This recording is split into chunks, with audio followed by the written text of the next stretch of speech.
Jacques Charmetan, vous avez là à la main un verre de Beaujolais blanc, cépage chardonnay. Vous êtes viticulteur à pommier.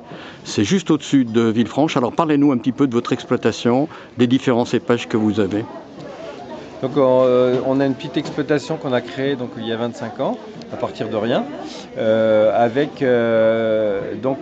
a dessus un peu de Beaujolais blanc qu'on a planté à cette époque, parce qu'il n'y en avait pas. Donc de Chardonnay, pardon. On a aussi planté et loué du Gamay pour faire des Beaujolais rouges. Et un peu plus tard, donc en 2007, on a eu l'opportunité par des clients qui voulaient investir d'avoir une parcelle en Côte de Brouilly, donc ce qui permettait d'élargir la gamme. Et puis ces dernières années, on a décidé de planter 2 autres cépages justement pour diversifier encore notre gamme.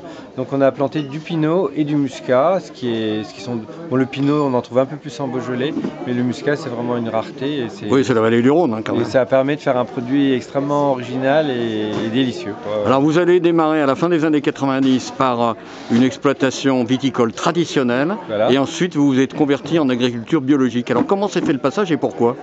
Alors le passage s'est fait progressivement dans ma tête, parce que j'étais pas très satisfait de la façon dont je cultivais, dont je polluais l'environnement, etc.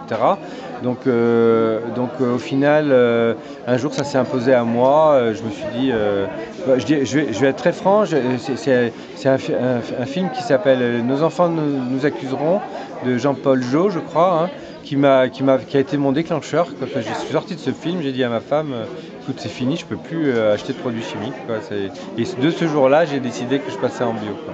Voilà, ça a été le déclencheur, je dirais. Voilà. Alors, quelles sont les difficultés quand même, et puis les avantages du passage en bio ?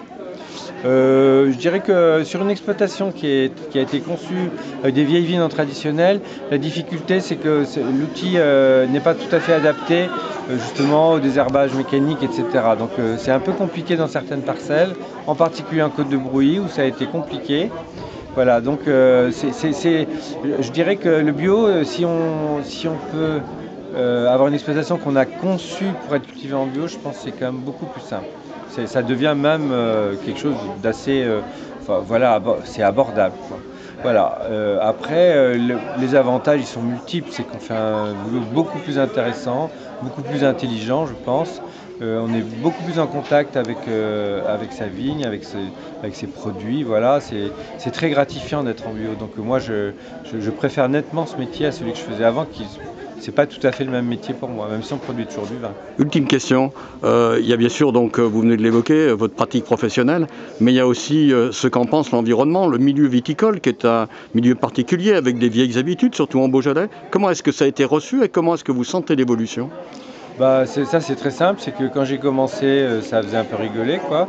Alors que bon, c'était il n'y a pas si longtemps, il y a 2009. Donc ça les faisait rigoler, j'avais des réflexions.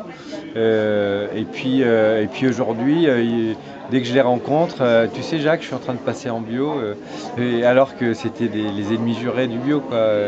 Voilà, parce que le marché impose le bio et que voilà, c'est ça ou c'est fini, quoi. Voilà. Donc l'évolution, elle est là. Voilà, les gens, ils sont peut-être pas convaincus au début, mais je pense qu'ils vont vite être convaincus parce que je pense qu'ils vont découvrir que finalement c'est formidable de faire ça, quoi. Alors j'ai une dernière question qui n'est pas liée au fait qu'aujourd'hui on est à la veille de la journée internationale des droits de la femme, mais on sait bien qu'une exploitation agricole, quelle qu'elle soit, c'est toujours quand même l'affaire d'un couple, même s'il y en a un des deux qui est plus présent dans cette exploitation. Alors comment est-ce que vous voyez justement cette exploitation avec un homme et une femme, vous-même Jacques, Caroline, qui elle a un métier par ailleurs ?